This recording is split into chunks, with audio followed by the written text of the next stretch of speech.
And here they come. Wonderful. We need to move into this. Hello. Where am I here? Yep, Hi. excellent. You all are fantastic. Hello. Hey, the Navy. Ah, The Navy. Hello. Hello. Hello, everyone. Hello, everyone. Morning, morning, Nagaraj. Morning, Vessantara. Hello, everyone. Morning. Morning, Vessantara. Morning, everyone. Hello. Good morning, everyone. Good morning. Morning. Good morning.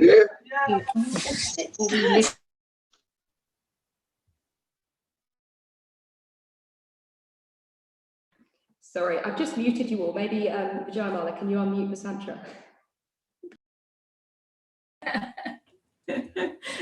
okay, here I am. You can hear me. Good. So wonderful to see everyone, and thank you for all those good mornings and good wishes. So there will be somewhere between 140 and 150 of us on this retreat, which is really, really, really good. We won't get everyone for probably any of the sessions because we're spread around the globe, around the world, from the States to the UK and Ireland to the Nordic region to Central Europe, and then on to Australia and New Zealand. So we're spanning an awful lot of time zones. So some people will be happily asleep during some of my sessions, and I'll be talking and I won't mind because they're happy to have them in their beds.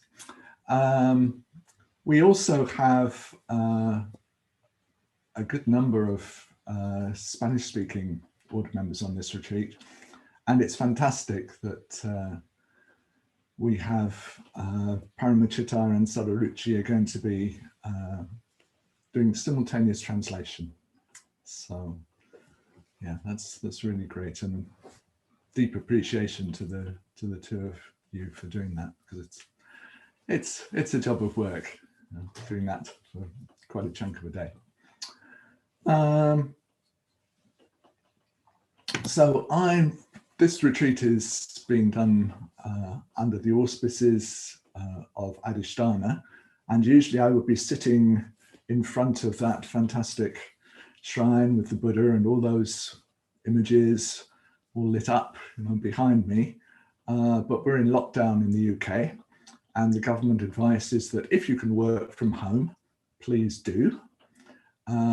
So I'm not driving 5 minutes from where I live here to Adhisthana. I'm going to just stay here and teach from here. I got Vijayamala here helping me out with little bits of tech. I don't think you're actually booked on the retreat, are you? No. No, we've sneaked her in, but I'm very, very pleased that we have. And for the tech support from Adhisthana, this morning we got Lizzie and Patrick, who's recently moved to Adhisthana, who's learning the ropes now of the tech support there. So there you are. Good morning to you, and thank you ever so much. It's really great that you're doing this. And at other times we'll have Rochni doing the morning meditation sessions, and Ben, I think, is going to help us out as well. Yeah, so we have lockdown, pretty full lockdown in the UK at the moment, and varying degrees of restrictions because of COVID in other places. I think not so much in Australia and New Zealand currently. Yeah, well, we won't talk lots about that right now. Yeah, talking to a lot of people, I've discovered that quite a lot of people seem to be finding this lockdown sort of harder than previous ones. I think we sort of stretch when something is really special and unusual, and we make a really good effort. But then when it happens again and it happens again, some people get a bit worn down. So it's fantastic that we can all gather together like this and practice together and keep ourselves inspired, but also practice for the sake of the whole order and for the sake of the world. Oh, I keep seeing old friends sort of popping up on my screen. Sort of, as Vijayamala's screen scrolls through, it's fantastic to see everyone. Yeah, so we're going to gather together and practice for us, but very much practice for the whole order and for the world.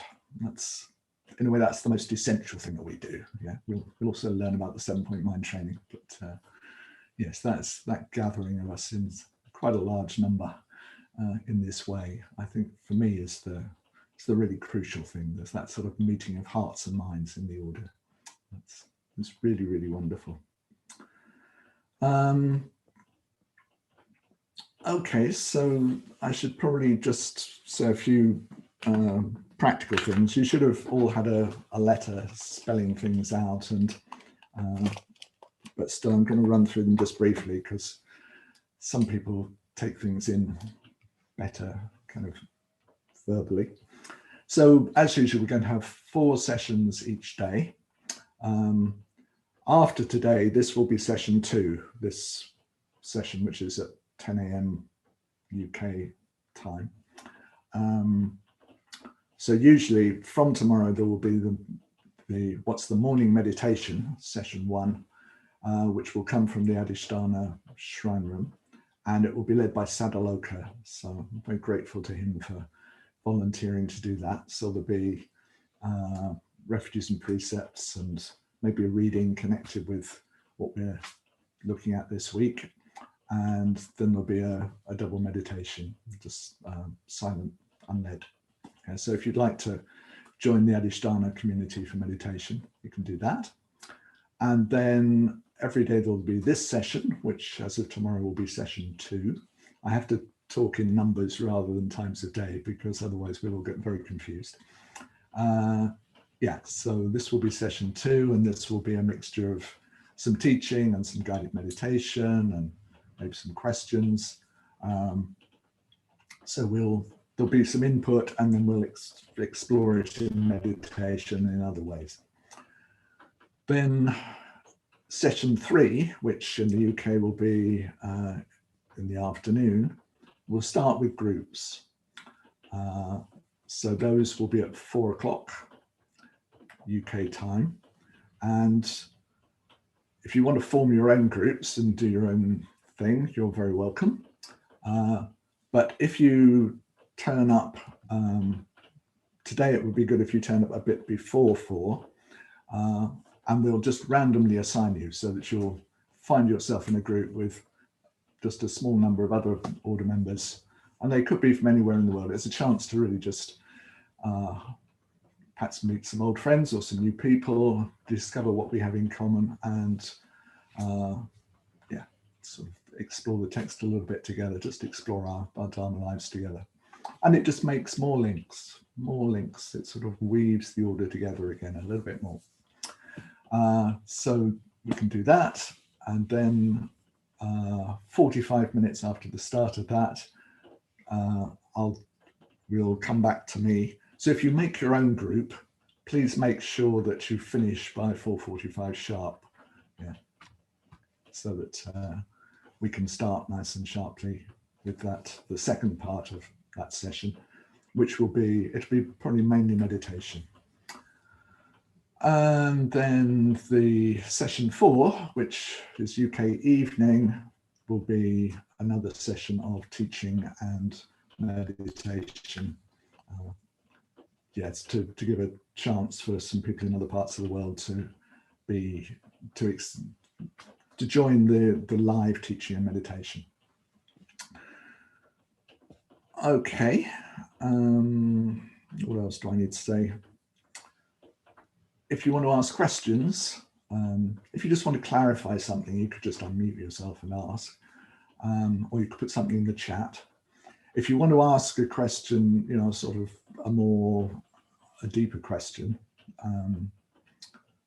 if there's something you really want to understand, or you're trying to work out how to apply the text and the teaching to your practice, the best thing to do is to drop me an email to vessantara@outlook.com,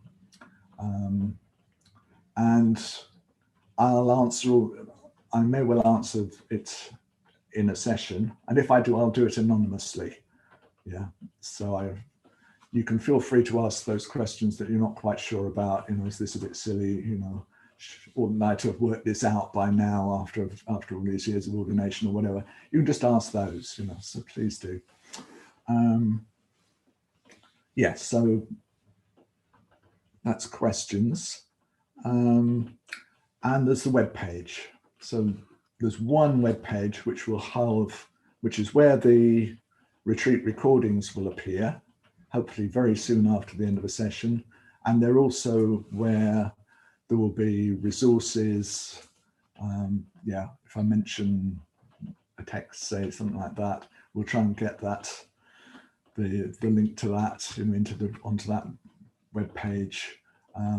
You can also there'll be comments open, so if you want to suggest resources or things, you're very welcome to do that on that web page. So that's a sort of retreat central in terms of the web. Yeah? So anything that you need, hopefully you find it there.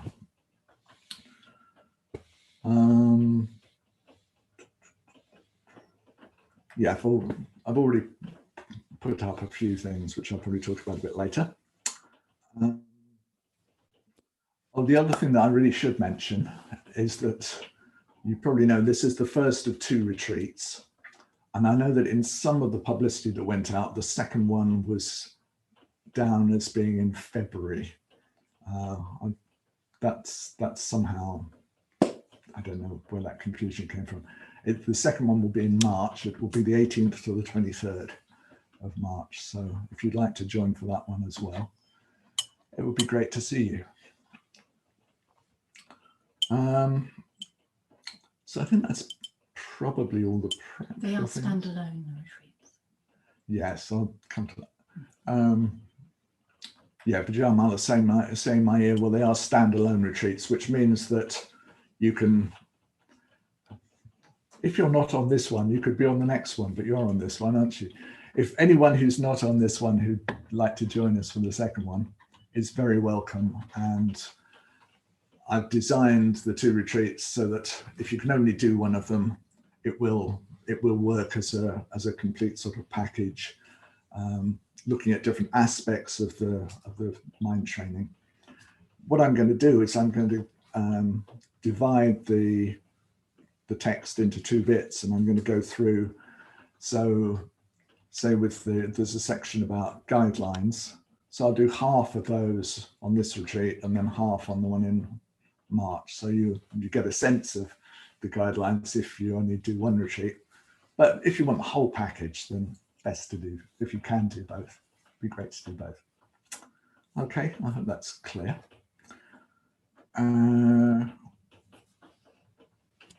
Yeah, okay. So this morning and today, there'll be a bit more introductory and a bit more sort of settling in.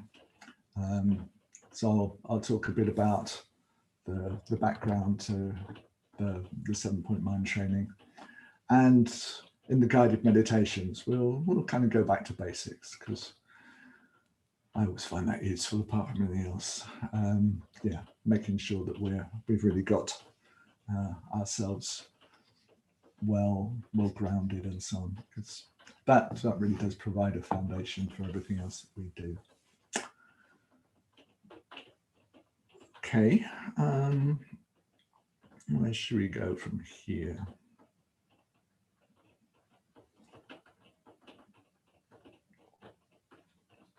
I think I'd like to start with a little bit of meditation, if that's all right. We're going to be moving between meditation and teaching, so I'm sorry some of you will be, sitting comfortably and then you have to get up and get on your meditation cushion if that's how you do it.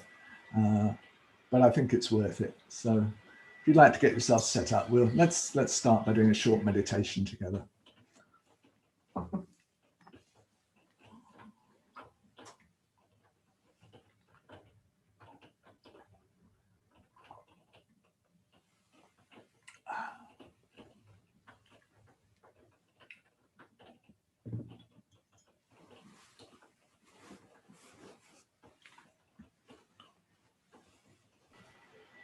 Can I make a request that everybody who's not speaking mute themselves, please?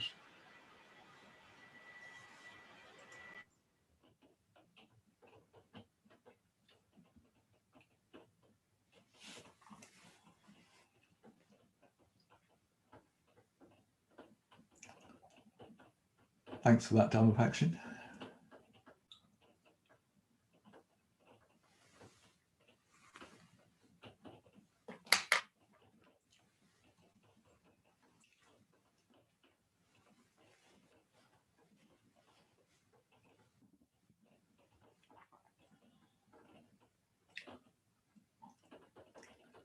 Okay, so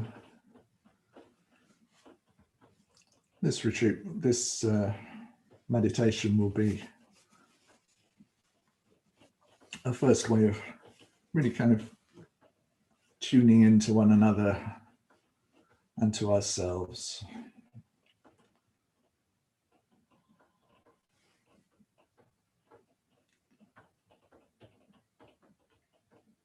So we'll start by giving ourselves a little space, not asking ourselves to do anything, even any kind of meditation.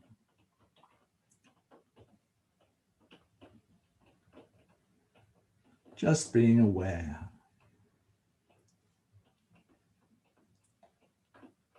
Aware of whatever's going on.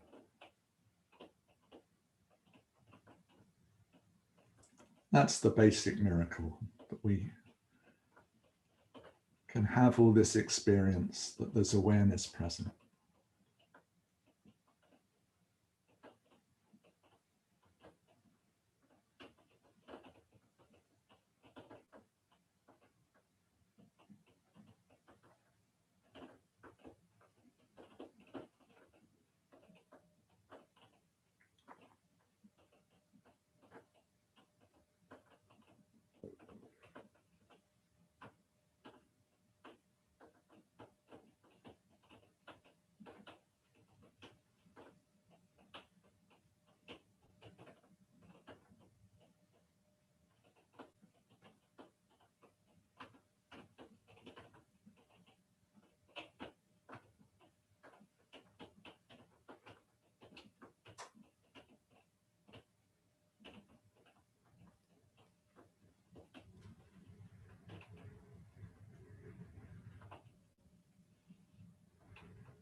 Now let's take our awareness down to where we feel our connection with the ground.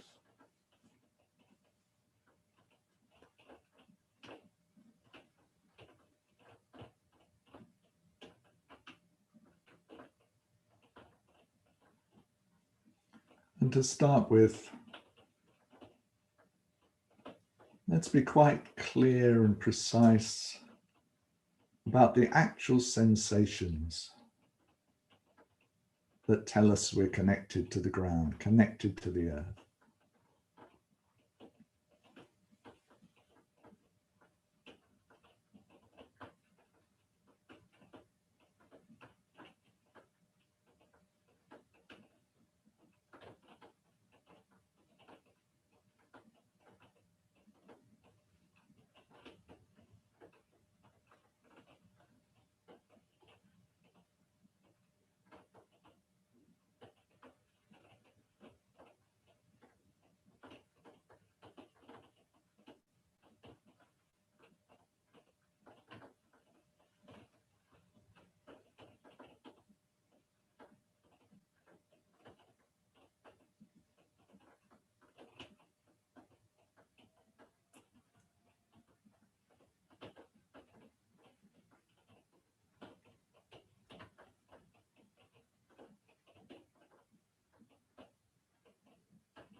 feeling and appreciating that connection, that support of the earth.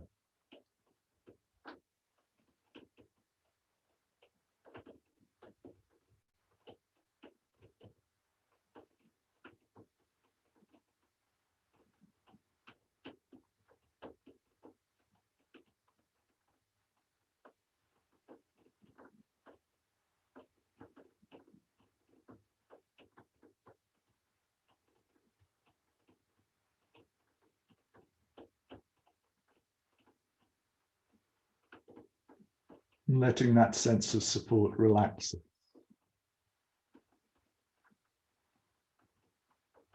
And give the earth our weight.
And from there,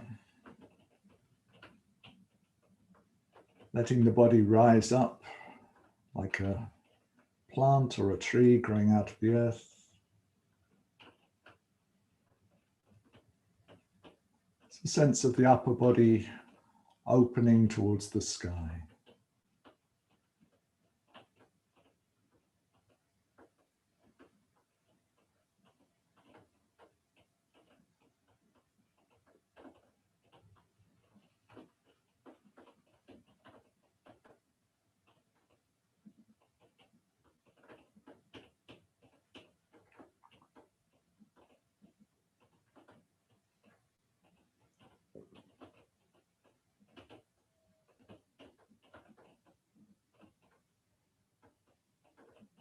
Now letting the whole body fill with awareness.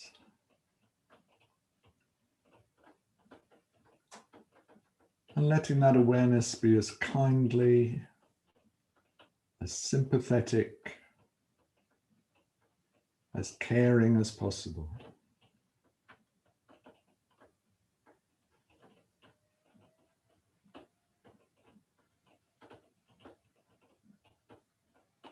So there's a field of kindly awareness in which all kinds of feelings and sensations come and go.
pleasant, neutral, unpleasant,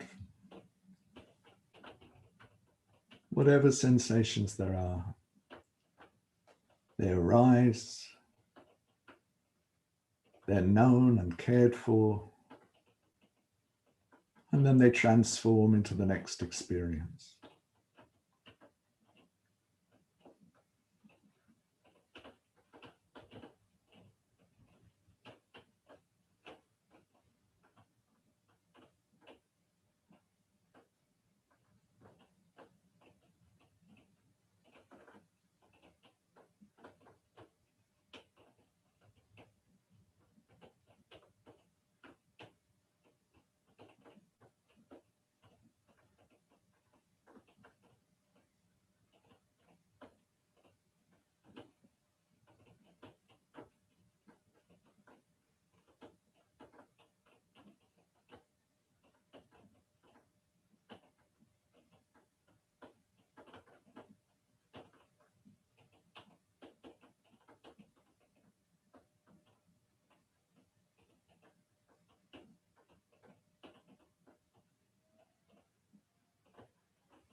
Now being particularly aware of the sensations associated with the breathing, wherever they're felt.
Breathing in with a sense of really receiving life energy, the gift of life.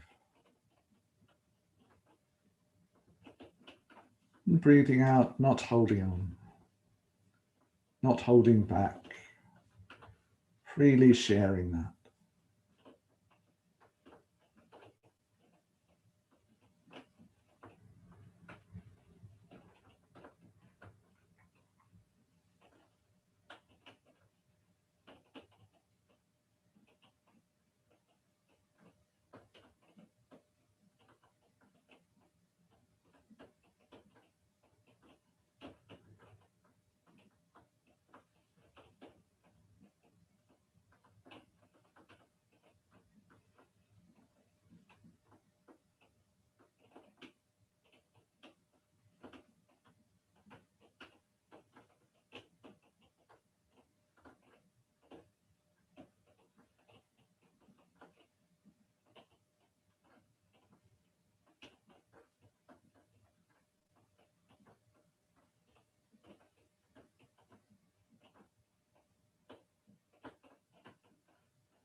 now doing the same thing, but with an added awareness of all of us in our retreat community, all meditating together, all taking in this life energy with the breath, all sharing this life energy with the out breath.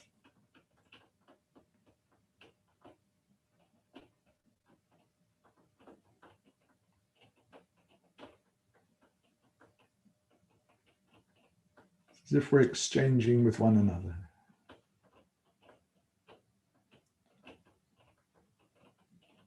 Receiving from everyone, sharing with everyone.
And letting this process happen with kindly awareness.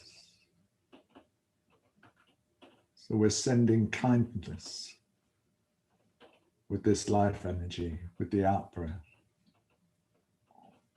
We're receiving kindness from everyone with the life energy, with the in breath.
So what we receive is kindly, supportive,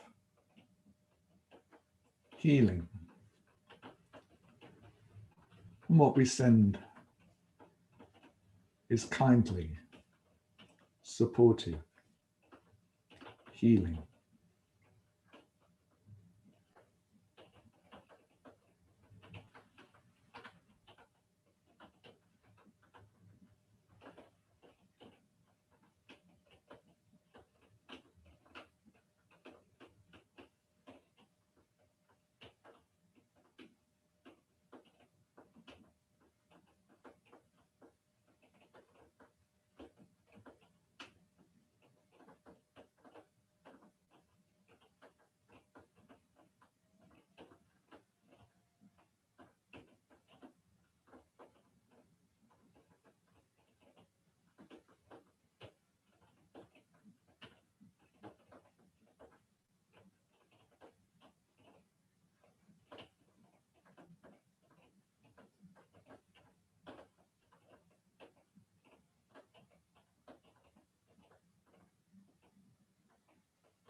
Now relaxing, letting go of doing anything in particular. Just aware experience.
Scroll through a little bit.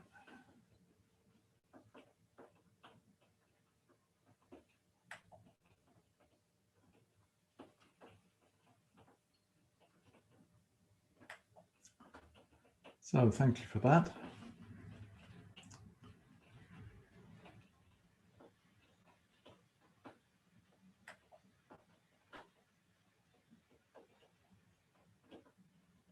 I find on these online order retreats, it's just like you're all in the room here, really, when we meditate.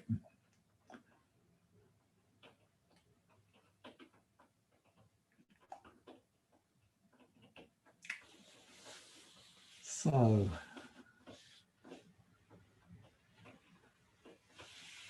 now I'm just going to talk for a few minutes about sort of where this 7-point mind training comes from. I'll start in on that, and then we'll have a break.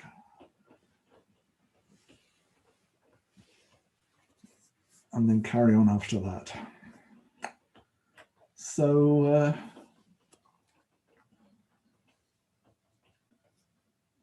just let some people settle and get their notepads.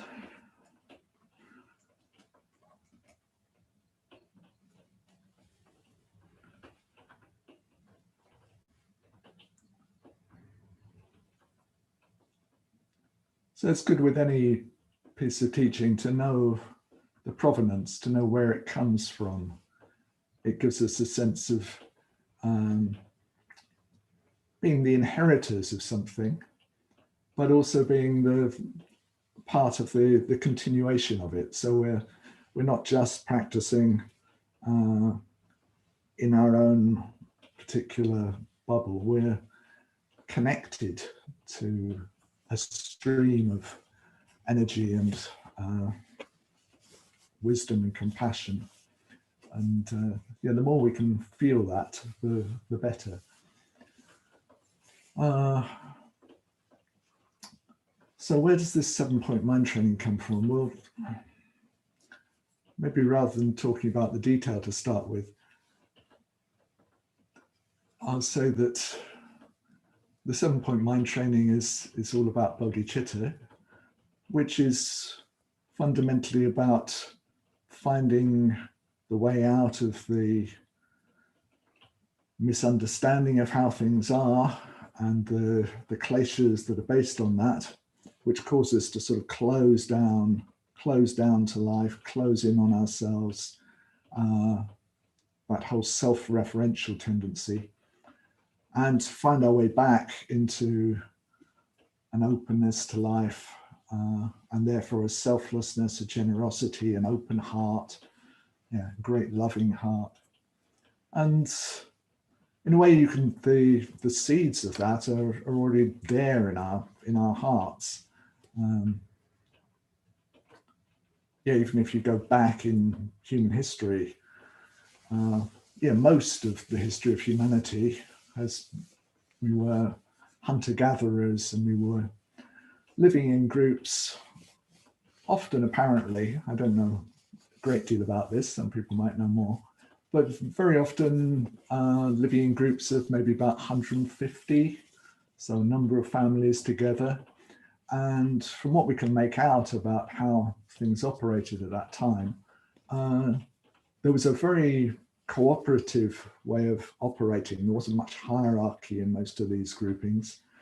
And there was a very strong emphasis on yeah, being at the service of the group. And that's, if you were the selfish one, if you were the one who kind of, you know, held on to the resources for yourself, or weren't open to supporting the wider group, then yeah, well, in an extreme case, you could be pushed out of the group, which probably meant in those days that you wouldn't survive. So there's a strong feeling in the human heart for selflessness. It's like, apparently even really, really young children, you know, pre-verbal, if you showed them a puppet show in which there's a selfless character and a selfish character, a kind of a hero and a villain, at the end, if you invite them to choose which of the puppets they're going to play with, in the great majority of cases, they will take the selfless one. Yeah. It's sort of natural, you know. It's like most of us, if we watch a movie and there's, somebody who's really kind of caring for others and is heroic, and there's a villain who's just wants to, conquer the world for themselves. Which one do we support? Well, unless he's a very, very charming villain, or she's a very charming villain, we support the selfless one. That's sort of written into us somewhere. That's just in our hearts. But it's also written into the fabric of reality, because that's what the Buddha discovered under the Bodhi tree, was that what's driving that self-referential tendency is fundamentally a deep misreading of how things are. And seeing through that, he then spent all those decades at the service of life, just teaching the Dharma, creating a Sangha, being of benefit to the world, and being amazingly happy. Seeing how things really were, and acting out of that, he was extraordinarily happy. So, the way things are, when we really see that, the only way to act, the only real response that does justice to that is an open heart, a really open heart. So, in a way, these mind training teachings on bodhicitta, they start under the Bodhi tree, but then they get passed on, not in this form, but the principle and the basis of the teaching gets passed on down through the centuries, then into the Mahayana tradition, Nagarjuna and Asanga and so on, and to figures like Shantideva in the Bodhicharyavatara, in particularly, I think, chapter 8, if I remember rightly. There's this whole teaching of exchanging self and other. And that movement, that open-hearted movement, is the basis of what becomes this mind training teaching.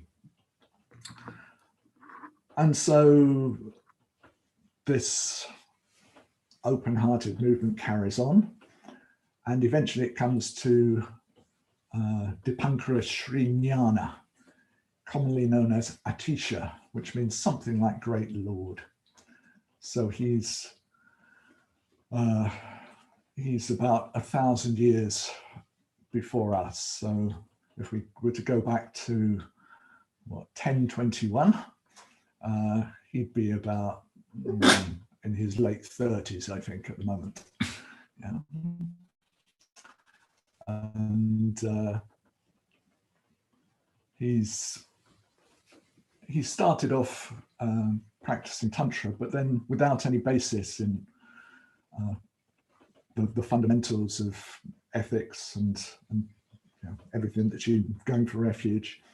But at a certain point, he had a lot of teachers in his life. He really realized that practicing visualizations and so on without that basis wasn't going to free him up.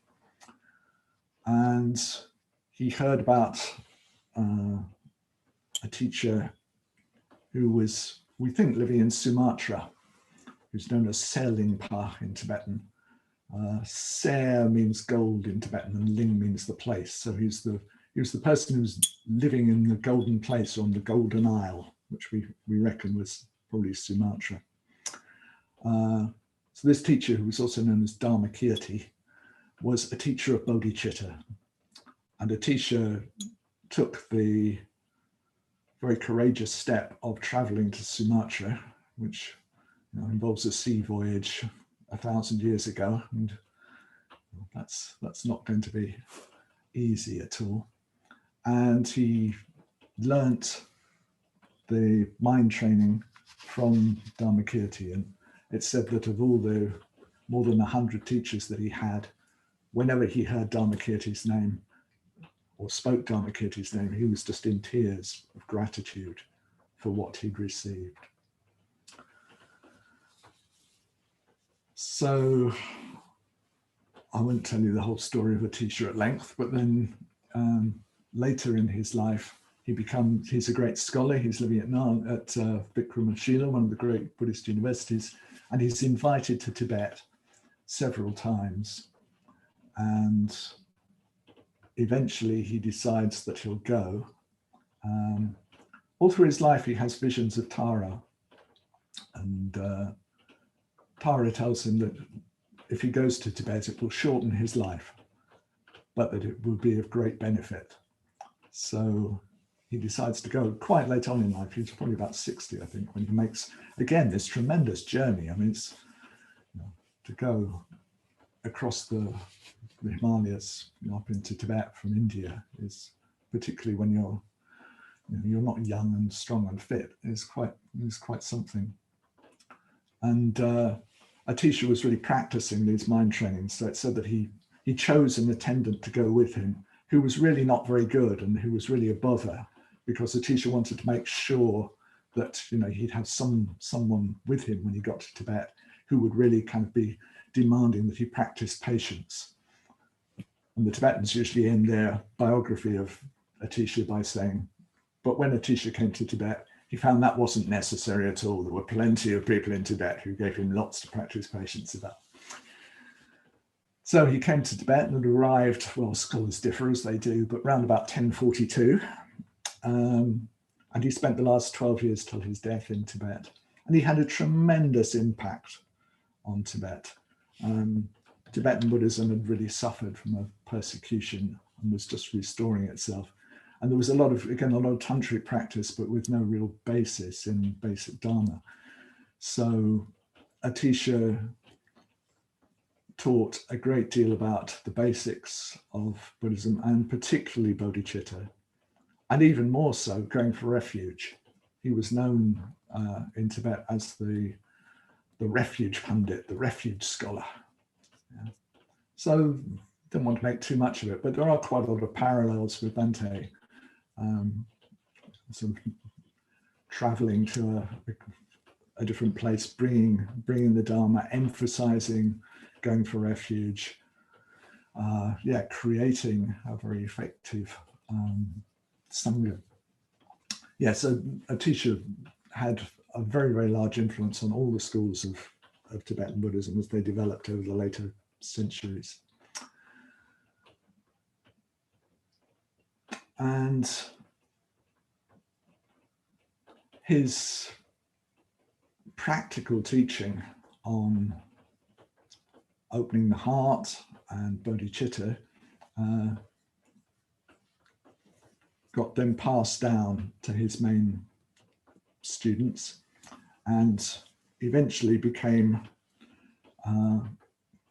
brought together in this 7-point mind training, which we're going to be looking at and practicing over these few days. So yes, we're inheriting the fruits of all the practice going from the Buddha down through in early Buddhism into the Mahayana, to people like Shantideva, and then particularly to Atisha. And we can be grateful to him for making a journey at that time on some, who knows what sort of boat, to Sumatra and Dharmakirti for what he taught him, and then going to Tibet because Indian Buddhism was wiped out later subsequently. And this tradition being passed on for 1,000 years down to us, where we are around the world, communicating in a way that could hardly have been dreamt of at that time. Okay, so let's have this is a good time to have a break. And let's give ourselves, can we give ourselves 15 minutes? Is that doable? Yeah. So that will be about 13 minutes past whatever hour it is where you are. Yeah. I'll see you then.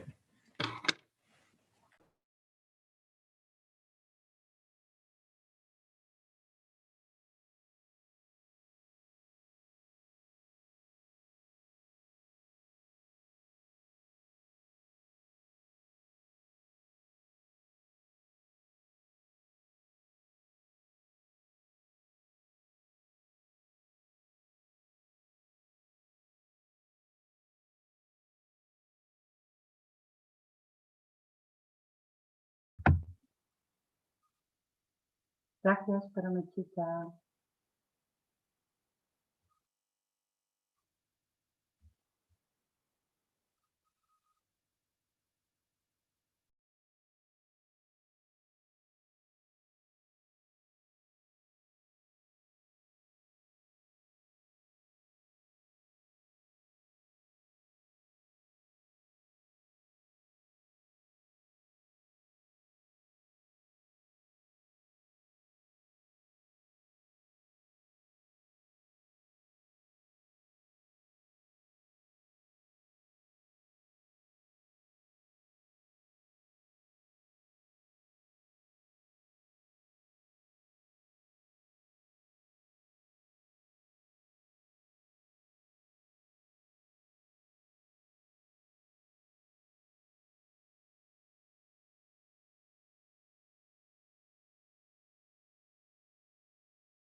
Es que no sé cómo. No sé cómo. Ay, Dios mío.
the soundbar?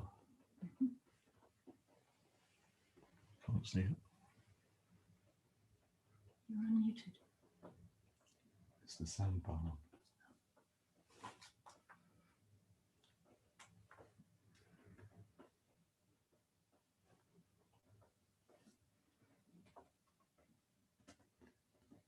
Am I back? Hello.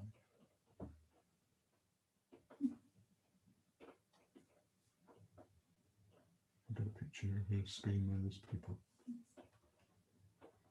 I can't hear you.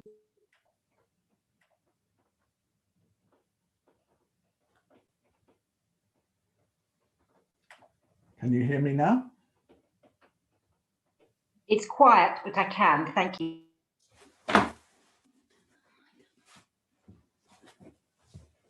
Before, when we were meditating a little bit earlier, there was a sound which some people thought must be Vijayamala typing, but actually we had quite strong rain driving against our window on the east side of the house, so that was what you could hear.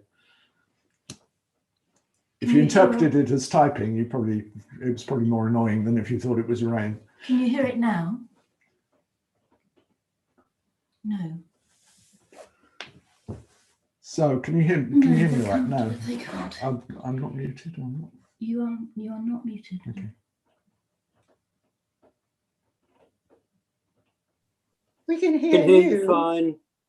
Oh, thank you. You can. Okay, good. Yes, The we rain- can hear you. Can't The hear the rain- rain anymore. The rain has turned to snow. Nice. Can't hear it. Even I can hear you clearly. Cancel. I can't hear the snow. We'll turn it up for you.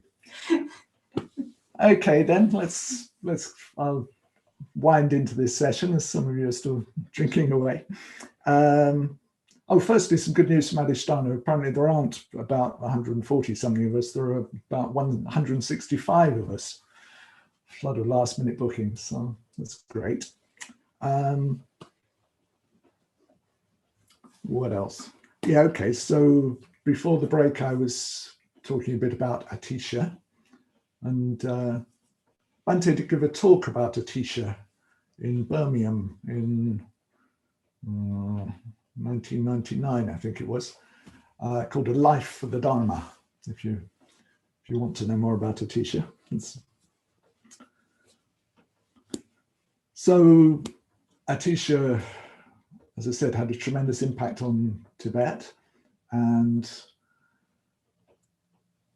passed on these teachings on bodhicitta and on mind training. And a third generation student of his called Geshe Chekawa one day read in a friend's room a little piece of a text which had been kept quite hidden, which said, "Give all victory to others, take all defeat on yourself." And he read that and thought, what? But was really, he had one of those moments where you're just turned upside down. And he had a moment of real seeing of openness to life. And so he wanted to know who'd written this text. And the author, Geshe Langri Tangpa, of this text, which is part of what's called the 8th verse mind training, had died. So to cut a long story short, he eventually found somebody called Geshe Sharawa who could teach him about this mind training. So he went to see Geshe Sharawa, who was giving public teachings all about Buddhist philosophy. And there didn't seem to be a word about selflessness particularly. So he met Geshe Sharawa privately and said, I've come upon this teaching about giving victory to others, and I haven't heard you teach it. And Geshe Sharawa says, well, actually, the people I'm teaching just aren't interested in this, but it is being passed on, you know, sort of privately. There's this teaching, and you won't gain enlightenment without it. So Geshe Shekawari stayed with Sharawa for 12 years and practiced. He was given a piece of teaching, he went away and got some experience in it. He went back to Sharawa, got given another piece of teaching, went and worked with that until he really got some experience in it. So over 12 years, he took in this whole mind training teaching, and then he wrote the 7-point mind training, which gathers together all these precepts, all these pieces of advice into one. And that then started to be made widely available in Tibet, and has been passed on down to us. Bante wanted to do a seminar on the 7-point mind training. It was, I think it was the next seminar he was going to do, but then he stopped doing seminars.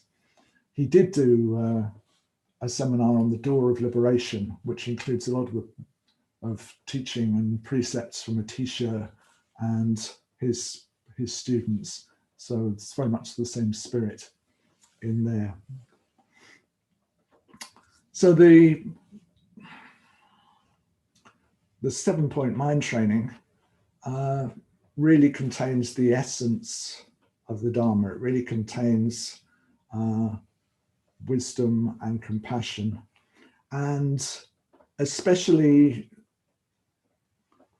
it brings together the practical experience of hundreds of years of Dharma practitioners working with general Dharma precepts, working with general bodhicitta practice, to see, where are the sticking points, where are the issues that come up, what piece of advice would really help to open the mind in difficult situations. So there's an awful lot of just really practical advice in this text. And it's particularly helpful for dealing with difficult situations in life, well, and at death as well. It also has a whole section about dealing with, life and death. So it's extremely kind of skillful and subtle, and it always gives you some way to practice. It always gives you some way, whatever mental state you're in, whatever's going on internally, whatever's going on externally, there's always a move that you can make, as it were. There's always something that you can do that will open things out again when it looks like all is lost and there's no way of opening things out. Yeah. So just at that point where Mara feels like, right, now I've got them, it's as if you're there, you are right kind of against the wall. And then there's the mind training gives you a way to move, a way to open things out again and again.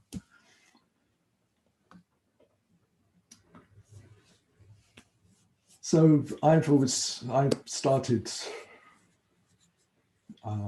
practicing with this material back in the 1980s, and I've really appreciated it a lot over the years.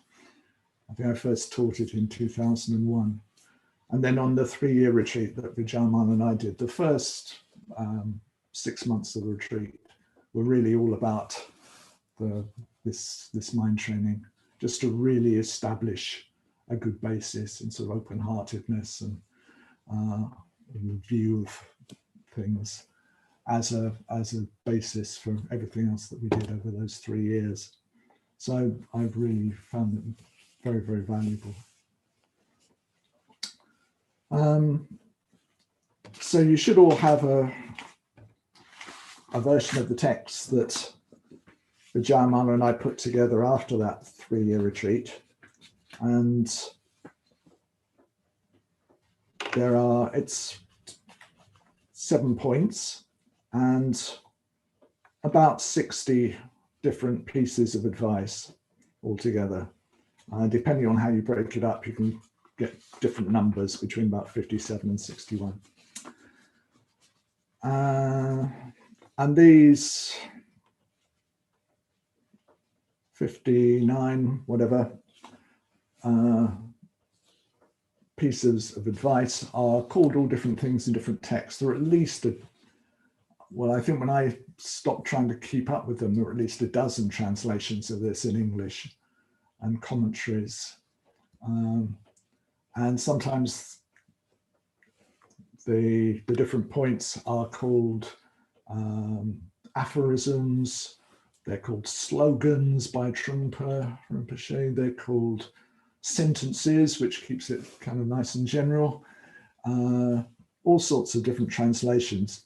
I'm mainly going to talk about them as pieces of advice, because that's really what they are. They're all advice that's been passed down carefully through the tradition for practitioners like us.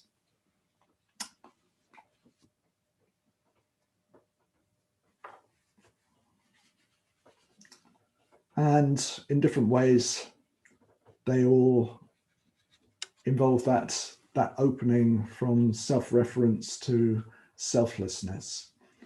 And it's really important that we find a helpful way of talking to ourselves about this. Sometimes I see Dharma practitioners who are struggling to overcome their selfish tendencies and become more selfless, but in a way that just promotes conflict and struggle. So the language that we use to talk to ourselves is really important. So Geshe Chekawa was really inspired by the idea of, giving victory to others and taking defeat on himself. But that might not inspire us at all. You might hear that and think, well, why something in you might well go, oh, why would I want to do that? No, I'm left with nothing. So we have to really be sensitive as we move into looking at this text and practicing it to how we respond to things. Yes, we do have really good hearts. There's no doubt about that. So we also find that as we go deeper and deeper into practice, that selfing, that closing down around this sense of me and here at the center of things, that selfing is suffering. So we know those things, but we're practicing usually still with a sense of self-reference going on.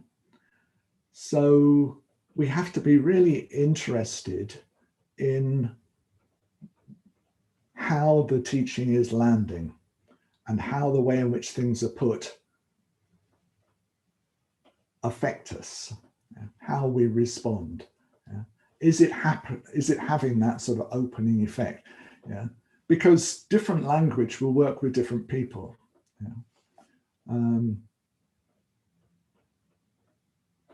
Like if I can borrow my friend Subhuti for a minute,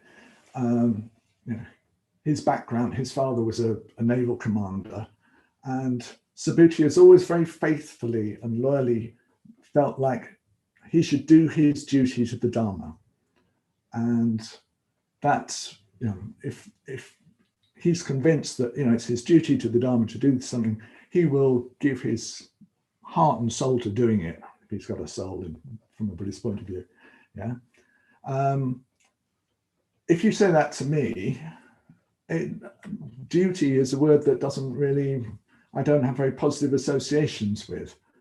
So it doesn't work with me. If you say, well, it's your duty to do such and such, I just feel sort of like I'm being backed into a corner and I lost my freedom somehow. Where it takes me to doesn't help.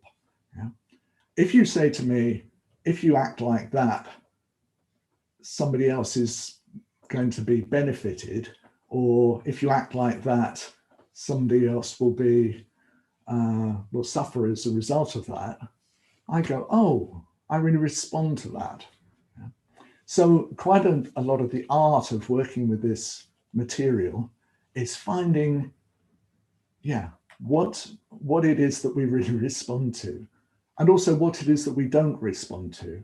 The tone of voice that we talk to ourselves about this with. Trusting that our fundamental,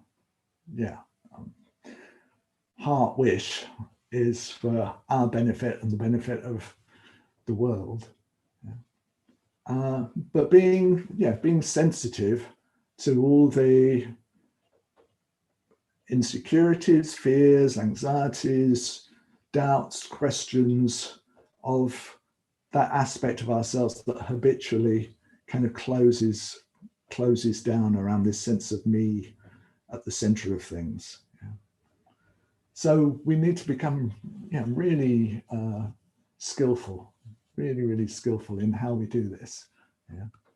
And as we're going through the different pieces of advice, let's keep noticing, just what's having a heart opening effect, and where we kind of there's a flinching, a clenching, a closing down, and notice how that comes about.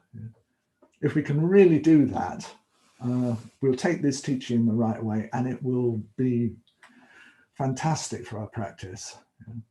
If we take it in the wrong way, we'll try to sort of be imposing something on ourselves. We'll struggle, and it will create conflict, which won't help. Okay, you get that. You get that idea. You get that message. It's really practically important for this. Okay.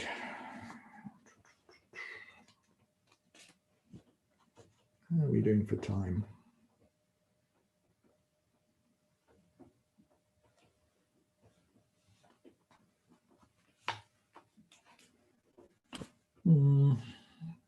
I think maybe that might be. Do I need to say anything else for this morning? No, that's probably enough talking for one morning. So let's do another period of meditation.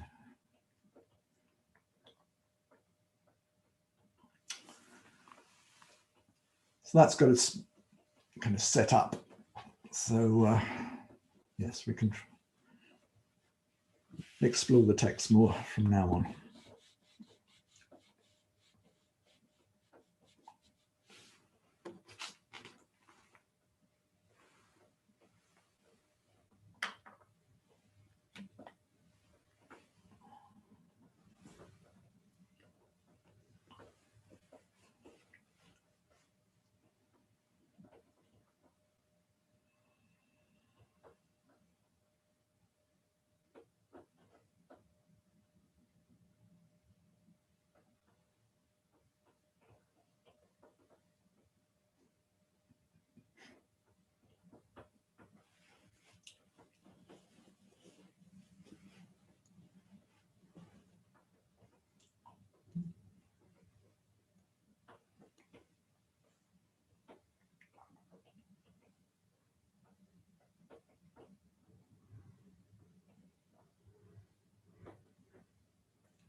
So we can have all kinds of associations with meditation. But a good one to have is there's a chance for mind and body to relax.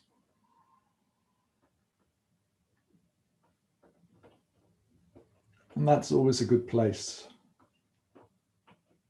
to come to when we first begin. Nothing to do, just freedom. Not asking anything of ourselves. Just awareness of the body, of what's around, the rain or whatever it is, the sun.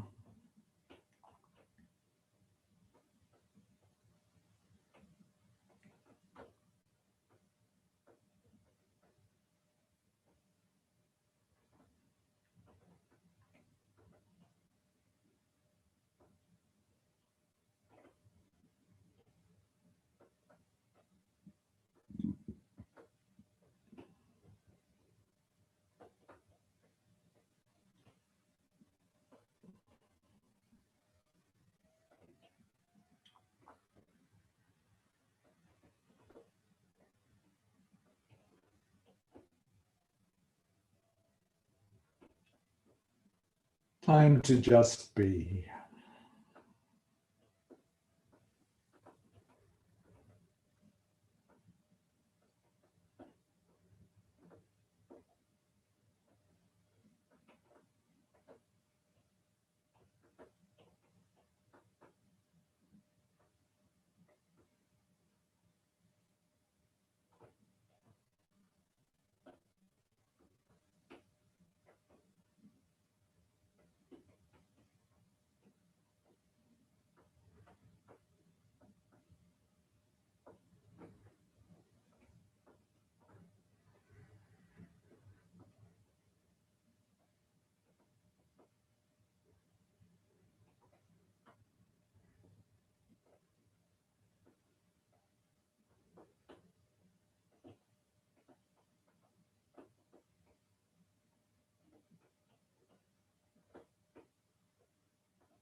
Now let's feel or imagine energy and awareness moving down through the body.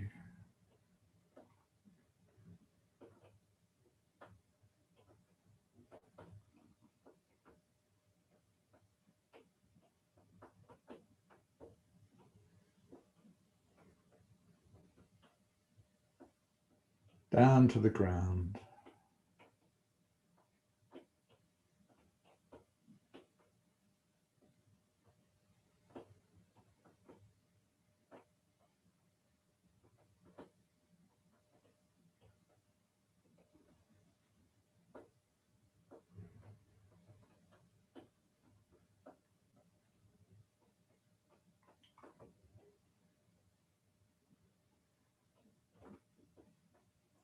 It's like dropping anchor of a ship.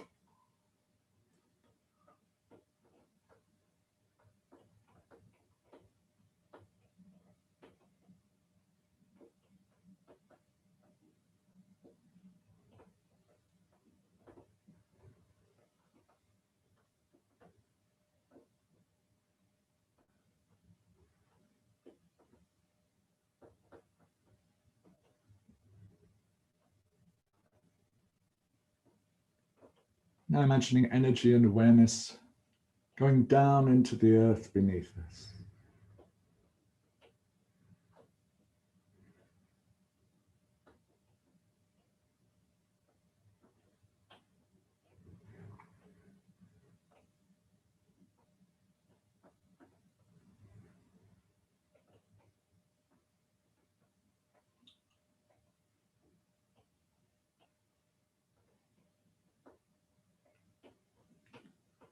It's as if we're a continuity of the earth.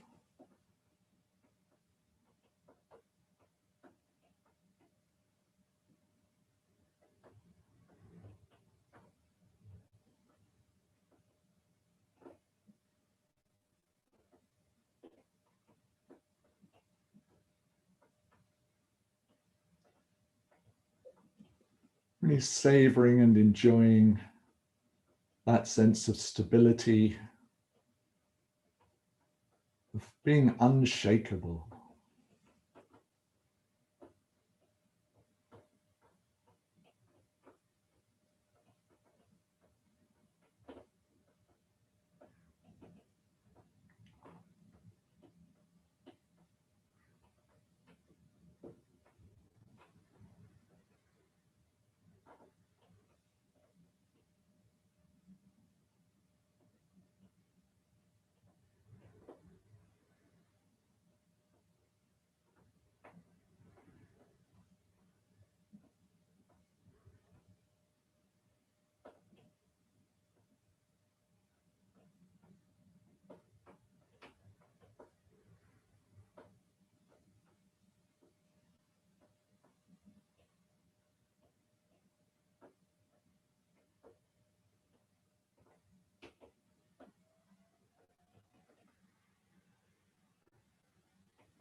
And out of that stable base, letting the body rise up,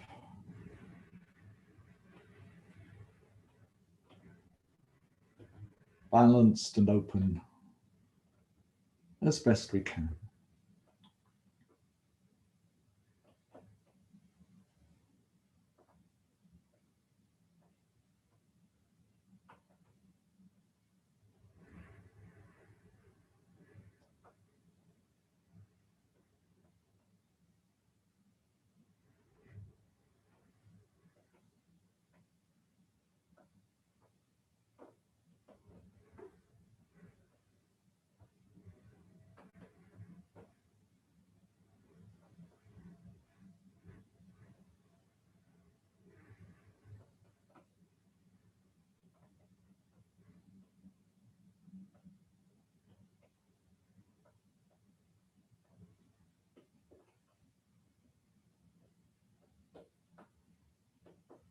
And again, bring your awareness into the body,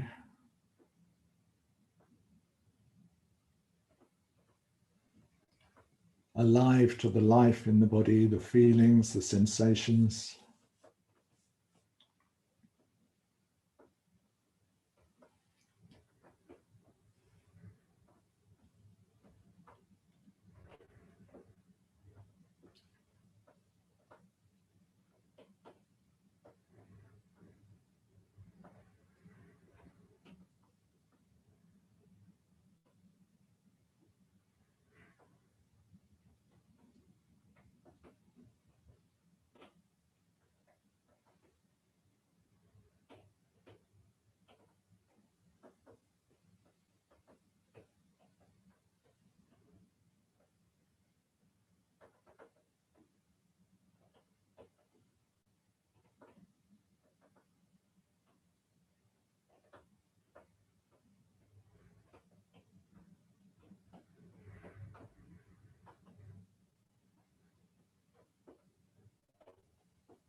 Again, letting the whole body be a field of kindly awareness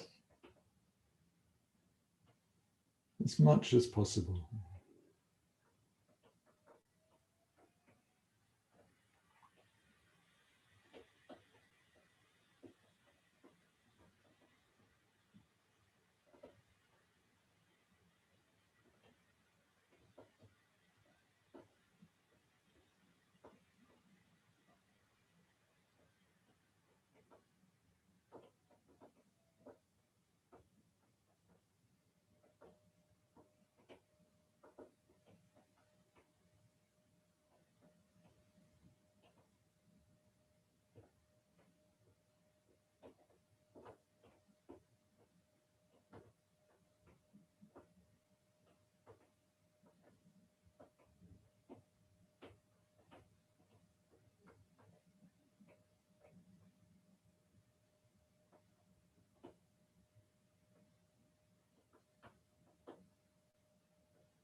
Now let's bring awareness to our heart center.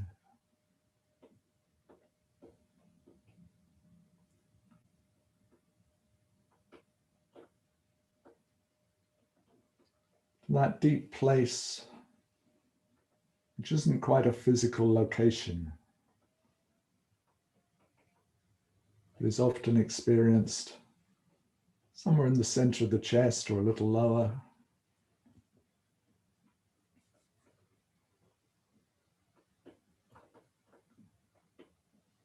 It's that place we feel when we say something like, My heart went out to them.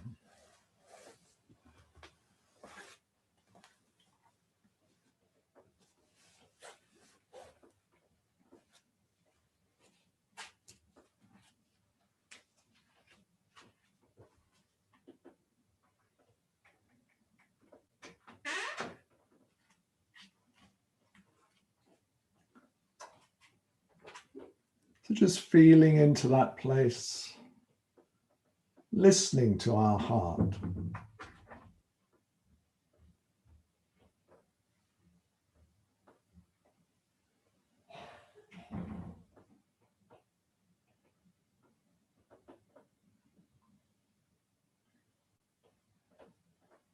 How is our heart center now?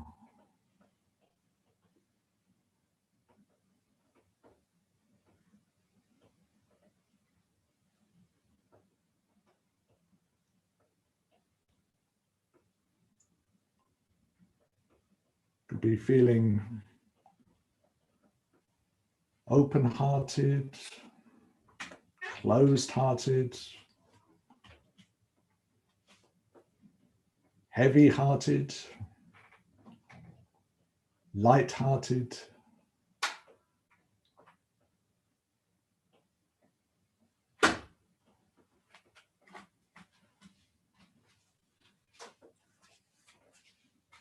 Just being very sensitive.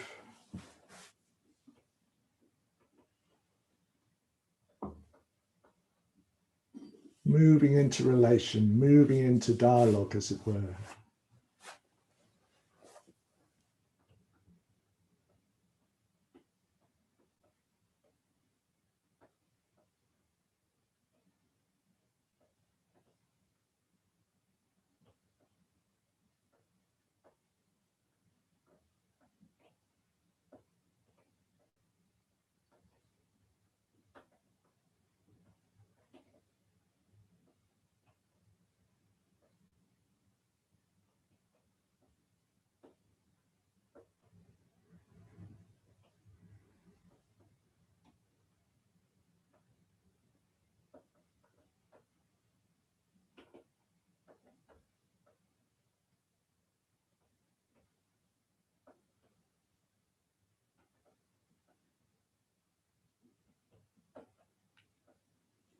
And for a few minutes, let's explore in our own way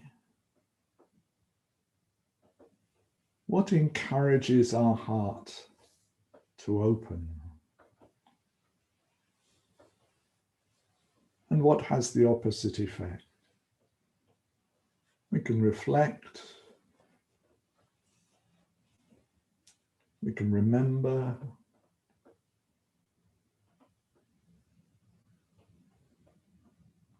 what does our heart really respond to?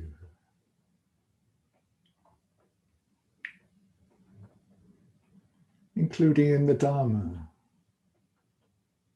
or with Dharma friends.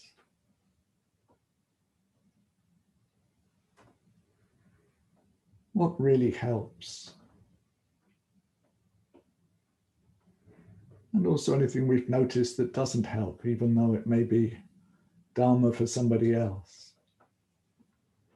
Just exploring.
What's real heart dharma for us?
What moves us?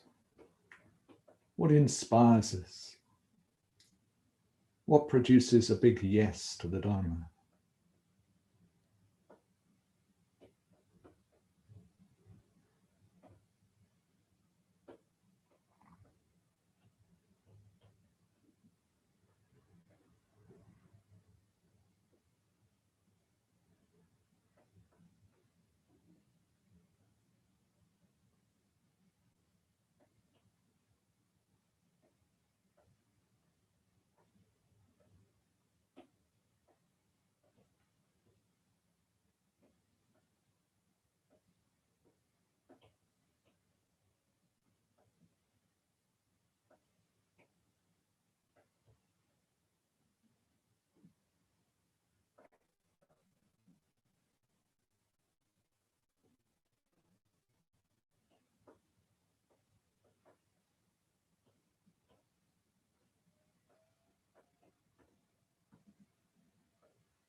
What feels like it meets what our heart longs for?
Now just relaxing.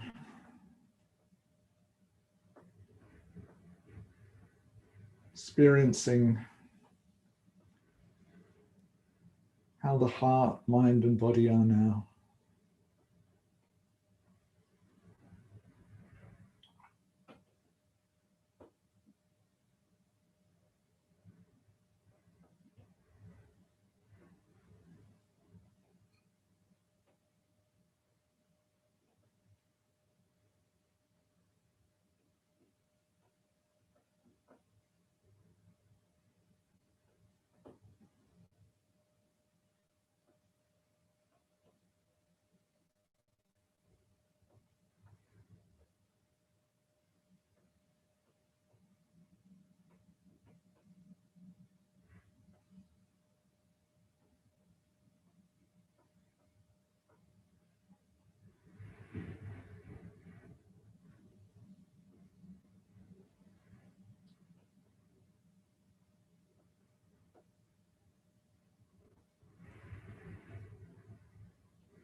And finishing by letting go of what we've done,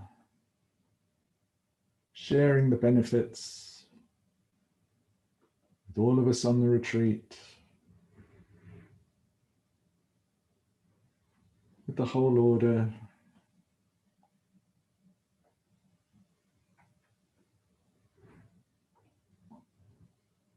with the whole of life.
So thank you all for that.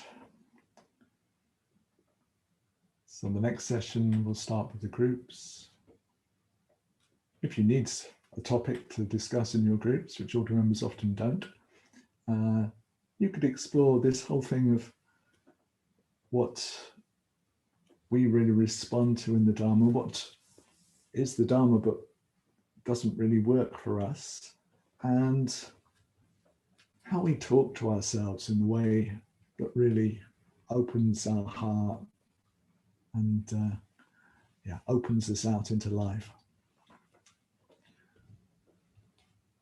Okay, have a very good break until I see you next. Go really well.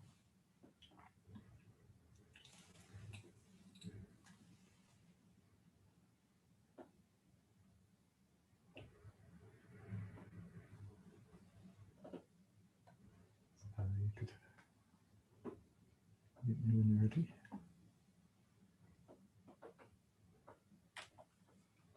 No.